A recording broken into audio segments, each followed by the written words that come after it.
We're going to go straight on to Tanya, and Tanya is a very important new topic, so we have to get into it again as we're going to switch topics over here from Chumash to Tanya.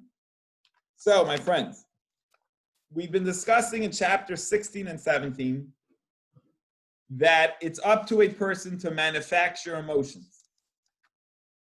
However, this is a lifetime-long mission and journey for a person to manufacture the emotions he can get to, and we cannot wait that long.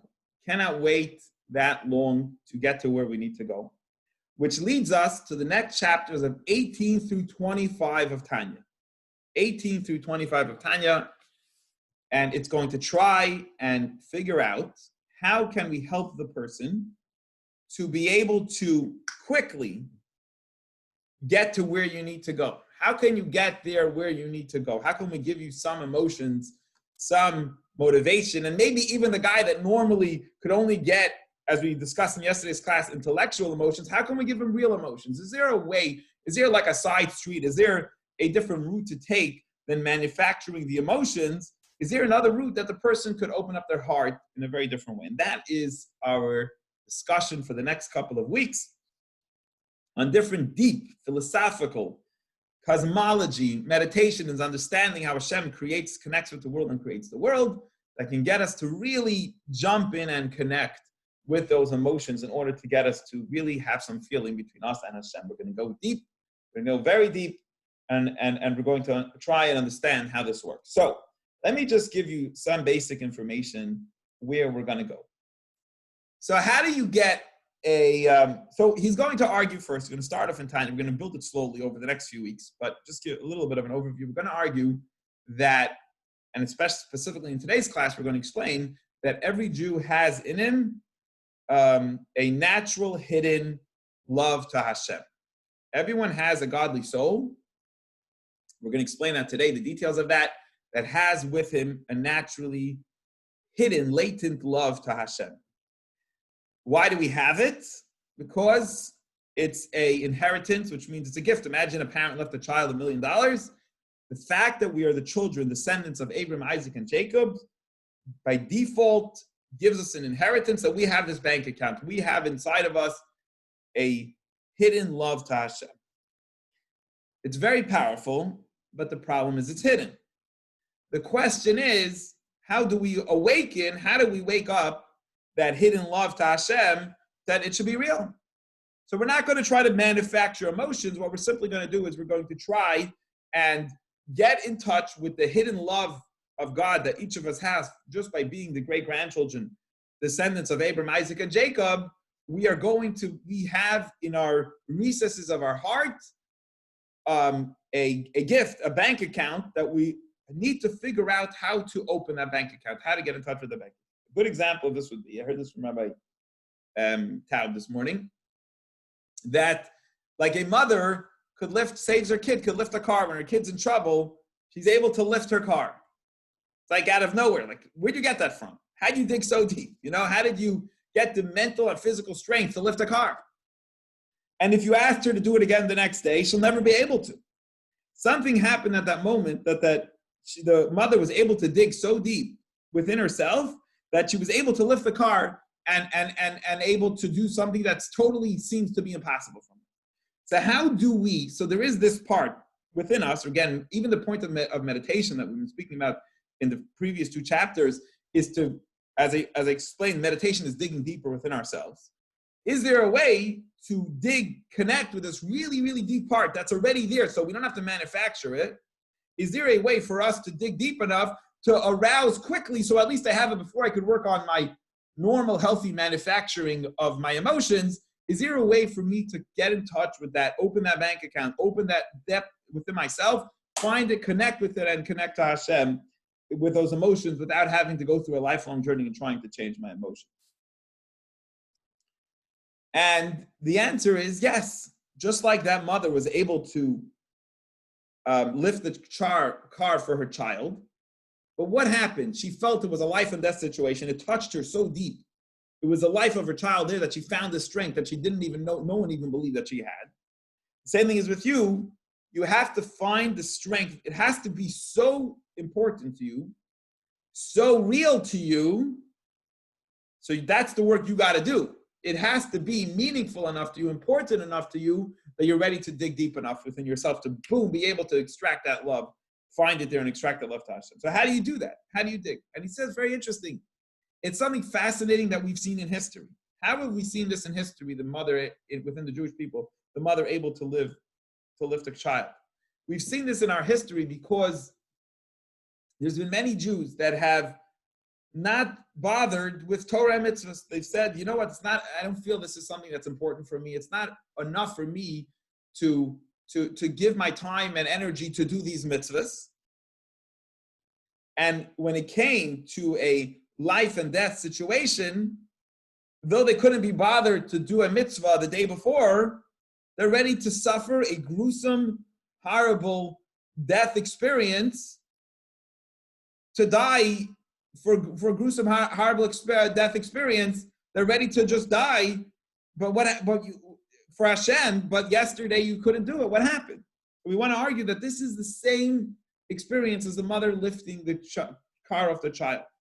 That when it comes to you and you realize that we're talking about your essence, your connection to Hashem, over there, all of a sudden, you'll dig into deeper recesses in your heart. You'll find depth within yourself. So the guy said, bow to the cross or die. Or Aunt Pearl, what's his name? Who was a person who said, I lived as a Jew and I'm going to die as a Jew. And all of a sudden, his whole life, it didn't seem like he was someone who especially cared about doing perhaps some certain mitzvahs. All of a sudden, he was saying, I'm ready to die as a Jew. What happened? Because sometimes when you hit, it's called the pintel hayid, something wakes up inside you. You all of a sudden, when you're able to get shaken to that point in your soul, you all of a sudden dig and find something that you never even imagined you had. The mother, you never imagined she had the strength. All of a sudden, you find such a depth within the person that they're doing mitzvahs like crazy. Like, what happened to you? Where were you till now? How did the mother lift a car? She couldn't even lift a refrigerator before, whatever. Now she's lifting a car of her kid.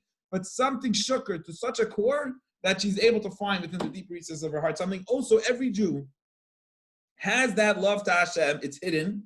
The question is, how do you get in touch with that? How do you waken up? How do you have that crazy experience of realizing like it's your child's life that's at stake? If you could do that, and you can do that, you could awaken that love that you already, you don't have to manufacture that love, you have it, but you have to figure out a way to get in touch with it. So that is what the next bunch of chapters in Tanya are going to explain, is try to shake you up, realize that, very powerful, that's what gets very deep, that you doing that mitzvah is as important as someone putting a gun to your head and saying bow to the idol. So if you can look at life in your regular life experience the same way the person who's saying bow to that idol or I'm going to kill you, and you say, no, I don't care, do whatever you want to me, torture me, but yesterday I wasn't ready.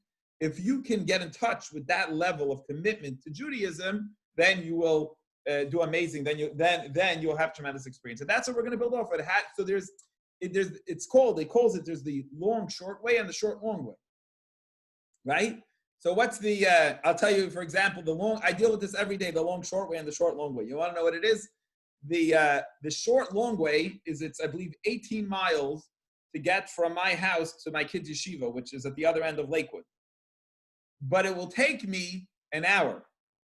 If I go through Route 18 and I take the Parkway, I go 10 miles further, I'll get there between 5 to 15 minutes earlier, because I'll cut out the Lakewood traffic that you go from the beginning of Lakewood to the end. I'll skip that whole traffic. I go 10 miles further, and I'll get there faster than if I go the shorter way. So in life, you have the short long way and you have the long short way, right? I deal with it every day when I do carpool.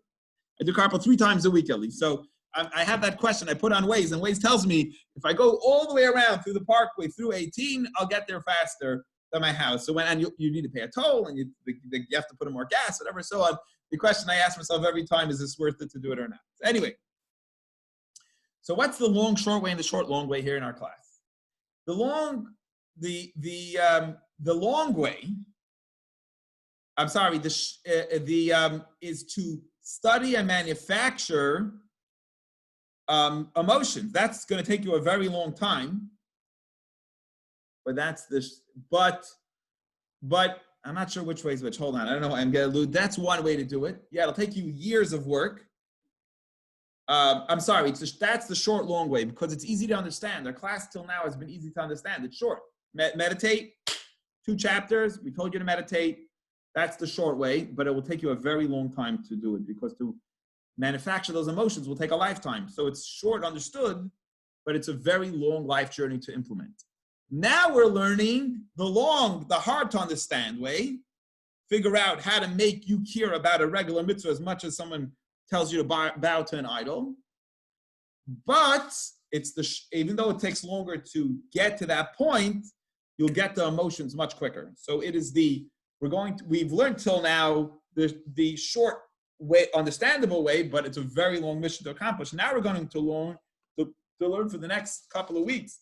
The long way, it's going to get very hard for us to understand it, but we can't wait our whole life to change. So we're going to learn the long explanation way, but it's short in order to get us where we need to go. And that is our new endeavor here in Tanya. Our meditation is not meditating anymore so much on creating love for Hashem in the regular way, which we're going to learn more about at the end of Tanya. Now we're going to learn about how do we get in touch with the deepest part of ourselves quickly, realize it's a life and death situation, and be able to lift the car, which we normally couldn't do. How do we dig deep quickly? That's our question. We have to understand it takes a lot of learning to learn how to dig deep quickly. So here we go. We're going to study inside today's chapter of Tanya. Okay, let me bring it up on the screen, and we'll learn together, and then we'll take questions and comments after. These interesting ideas in Tanya. Okay. So, well, the Tosfos Biur Ber Heitev, to continue explaining the verse in Torah that we started explaining the last few days that Moses said to the Jews before he passes away. He said, Kikarev elecha hadavar mi'oit. He says the Torah is very, very close to you. And we said, what does it mean it's close to everyone? Because everyone could meditate, at least intellectually, and create emotions intellectually, so it's possible for everyone to do. And therefore, no Jew has an excuse, Moses says, for not studying Torah and not doing mitzvahs, because it's a possibility for everybody to do, because everybody could develop intellectual emotions, and therefore everyone needs to do a mitzvah with the right intellectual emotions behind it and appreciation for Torah and mitzvahs. But we're going to say, the problem is this is a very long, it's not so easy and close. It's a lifelong journey even to create intellectual emotions. And guess what? Not everybody intellectually is able to do it. That's what he questions now, this statement by Moses that it's very easily accessible to you. He says, what about the people who are not so smart? They're not so intellectual. But Moses didn't make the Torah for those people who aren't as intellectual.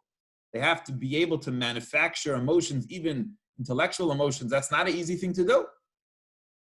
What if he doesn't have the mind?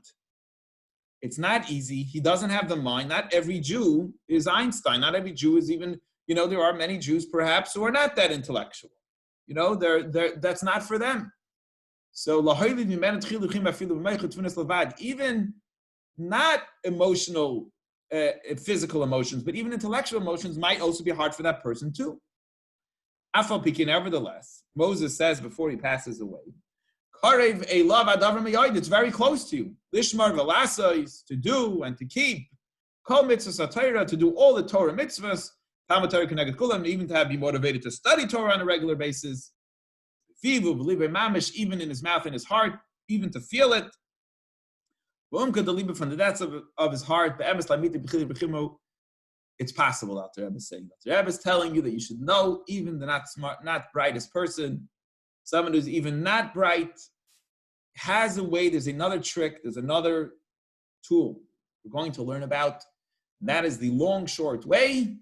This person also can get inspired and can feel emotionally, even physical emotion, connected to Hashem, but using a very different method than we've been using till now.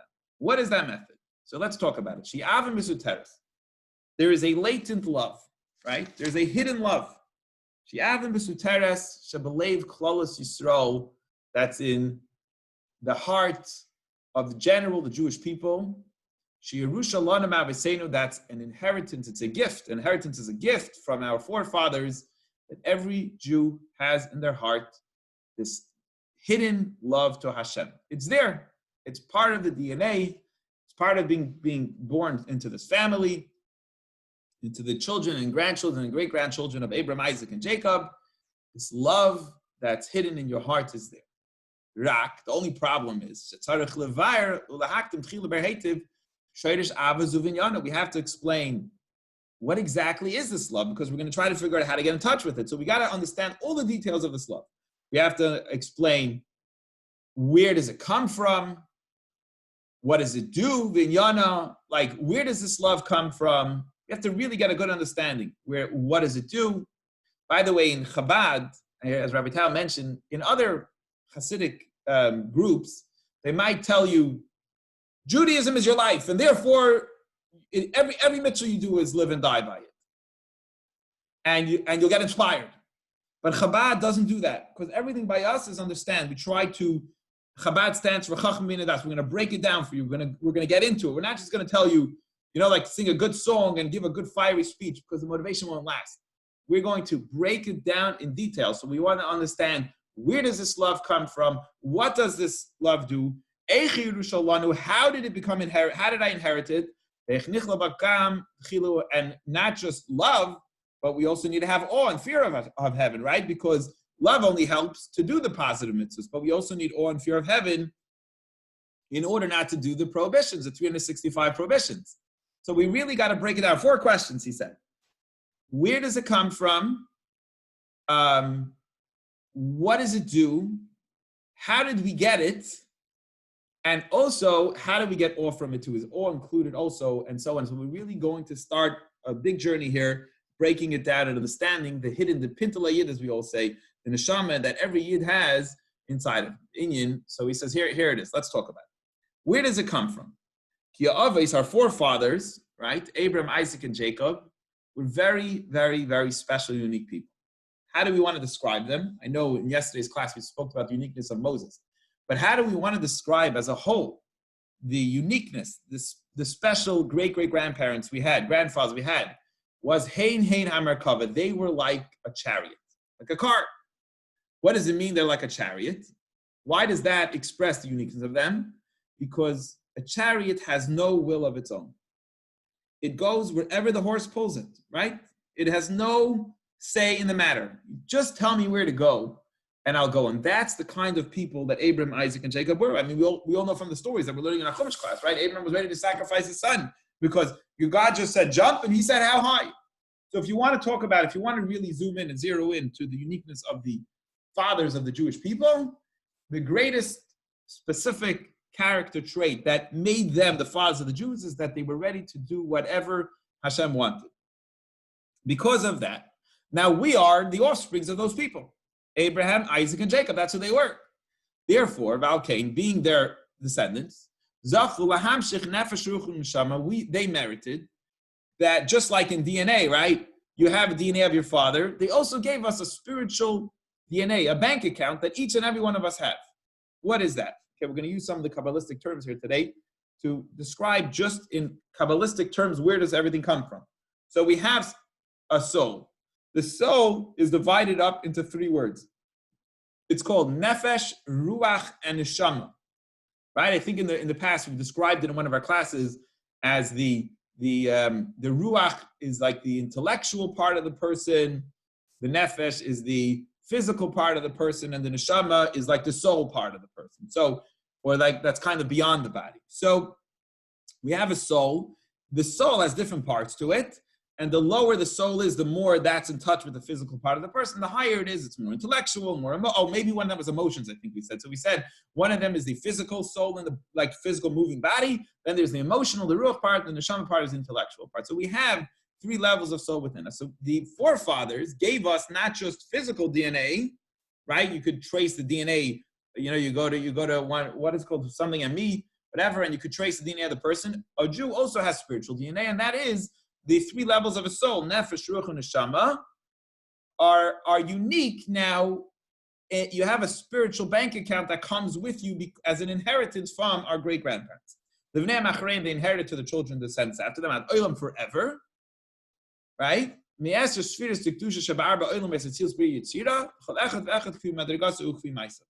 So basically, there are four worlds, right? We keep on talking about the Kabbalistic worlds of Atzilus, Bria, Yitzira, and Asiya. Those are the four worlds from top down. Within each world, there are 10 spheros, 10 energies within each of those four worlds, right?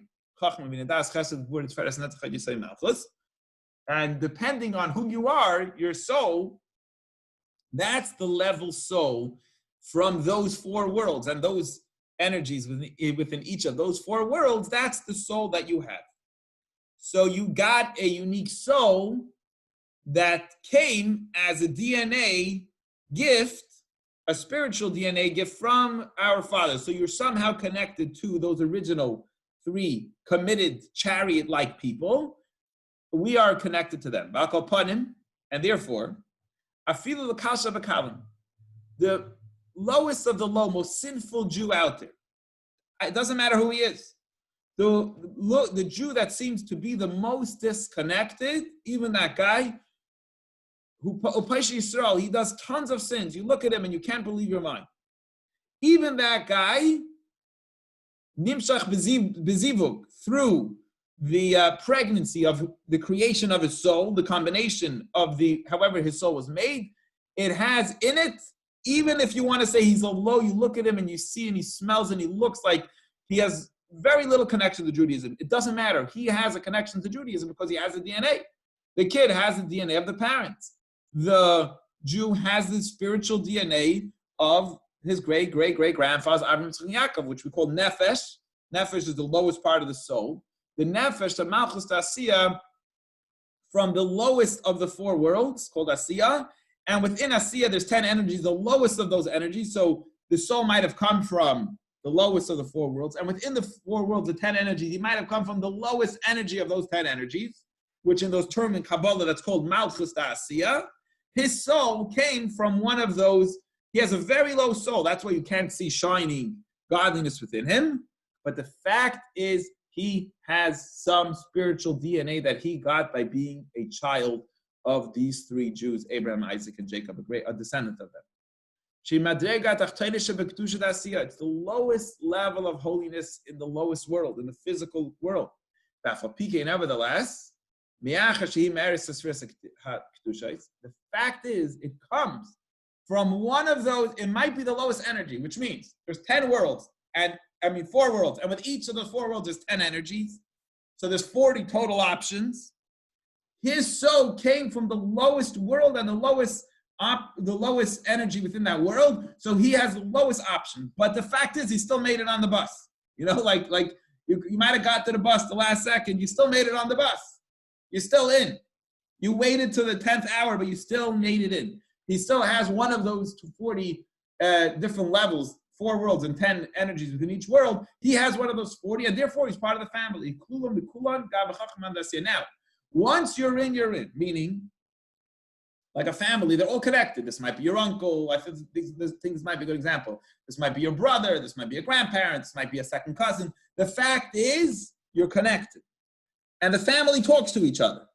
And they're all bonded when they go to Hanukkah party. They're all at the Hanukkah party together. So the lowest level soul has a relationship with the other levels of souls too. So he might be really, really, really low. He might not look like the family so much, but he is. And the family knows he's part of the family. And therefore, he's part of those. His soul is actually connected to the other energies and levels. Although he's on the lowest level, he's connected to the level above him. He's connected to the great-grandparent. You know what I mean? He's like connected to the higher world. He's still connected. So the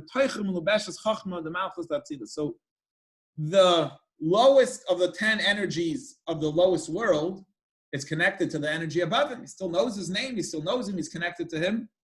And guess what? He's connected to the top of his world too. So maybe imagine like a classroom. The lowest student in the classroom is still in the same class as the best kid in the classroom. He could still hear his questions. He could still experience him. He's connected to the highest level within his world because he's in the world. So he comes from that world. He might be the lowest in the world. He comes to the world. And guess what happens then? The highest level in his world, the smartest kid in his class, let's say, they'll put him together. He'll eat lunch in the lunchroom maybe with the other smartest kid in the class older than him. So what the point in the Kabbalah, let me use the Kabbalistic terms, is that it's called Malchus, is the lowest level in that lowest world, will connect with Chachma, will connect with wisdom. So physical connection will connect with the intellect of that level, the highest level. So you have a kid who just colors on his desk all day, is still in the same classroom as this brilliant kid who will just think all day. They're still in the same classroom, they're still eat lunch together, still play together at recess, and so on. They are connected. Now, the wisdom, which is the highest intellect of the lowest world, will eventually also connect with worlds on top of it. The higher four worlds will actually connect with the highest, with the top world, intellect of the top world. So kind of, I guess, the kid in the class who's not wisdom at all, let's say, connects with the wisest kid in his class, and then the wisest kid in his class will connect with the wisest kid in 4 grades older than him, with the highest of the 4 worlds, and therefore the lowest level will also somehow be connected to the highest level too. So in Kabbalah terms, Malchus of the world of Asiya will connect with Chachma of Asiya, and then Chachma will connect with the Chachma of the highest wisdom, will connect to the wisdom of the world of Atzilus. So really, through a bunch of steps, the lowest level has in him the highest step to the highest level within him. Now, what about the highest level, which is wisdom of the world of Atzilus, the highest world? Guess what's on top of him? That is infinite energy of Hashem. He has a relationship with the infinite energy of Hashem that's shining within his body. He's the closest to the infinite. So the fact is, infinite energy is going into the highest level of Chachma of Atzilus, of wisdom of the highest world of Atzilus. The fact is, it's going to make its way down to the lowest energy within the lowest world. And he says, this is what the verses mean when they say, there's a couple of verses that say very interesting. It says, Hashem b'chachma yasta aretz. Okay? Hashem b'chachma yasta aretz. Wait 1 second. Which it says in Tehillim, that God with wisdom, he made the foundation of our world. Which means that God, who's infinite, went into wisdom, expressed himself, shined his infinite energy into wisdom, which is the highest level of inside the highest world, which eventually made its way down to Aretz, to the lowest of the 4 worlds, which he calls land. So God, infinite God, using wisdom, founded the lowest level of the world. It also says in another verse, Kulam b'chachma asisa, which means that with wisdom, right? In Ecclesiastes, it says that Hashem made everything with wisdom, which means that Hashem used wisdom to make our physical world. So the bottom line is, the wisdom talks to the next level, which talks to the next level, which will get to our Jew, who seemingly is very far and looks like it's disconnected, and therefore he's connected with the infinite energy of Hashem.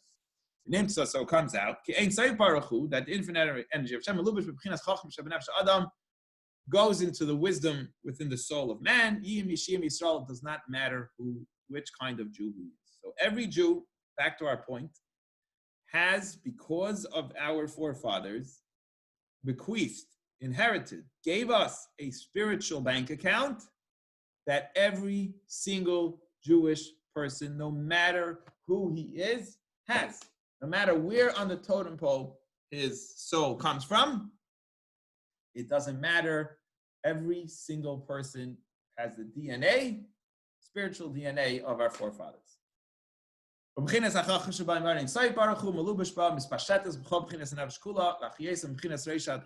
happens once it's in your soul? Your soul then goes in your body, and it spreads from the soul, from the brain to the rest of the body, to the hands, to the feet, and it makes you alive. So you have this energy all over your body. Like it says, wisdom, which originally came from the level of wisdom, goes into the body, and it makes the whole body live. It's not just in the brain, it's everywhere. And sometimes, even so much so, you'll have a family that seems to be very Judaism. They're against everything against Judaism. And they'll have a child, and you see this sometimes, it's a very holy child. All he wants to do is connect. The parents could not be more distant, not want to have anything to do with Judaism, and all of a sudden the kid wants to become a Hasidic Jew or something else.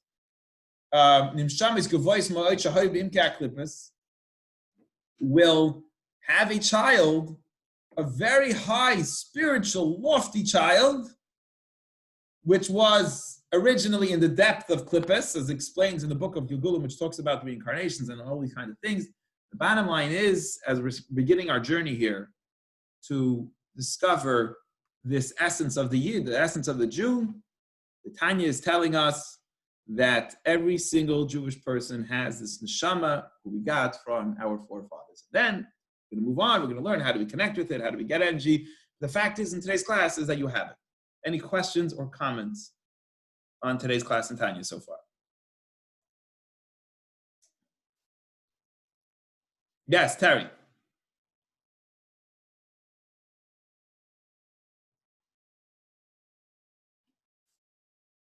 You got to unmute. Yeah, there you go. Okay, could you hear me? Yes. Okay, so you're saying everybody has a neshama that is Jewish neshama. What about the people that are converts and their kids don't have it, even though they converted? Doesn't mean that they were born with this neshama. You're asking a very good question. It's a totally different topic. It's not a totally different topic, but we're told that the reason that the convert wanted to convert was because somehow, I don't know how, they actually got a Jewish neshama. You're asking a good question. I want to look into it more. But I believe the answer given in general is that a convert will get a Jewish neshama. He'll become, I guess, part of the Jewish people and get that soul. I would imagine that somehow they get it. I think they're even born with it originally to begin with, which is why they want to convert to begin with. It's because they already have that neshama within them. And is that what I'm saying? So I have I'm trying to understand. One question I'm wondering is... I have, like, my son's room is religious, very religious.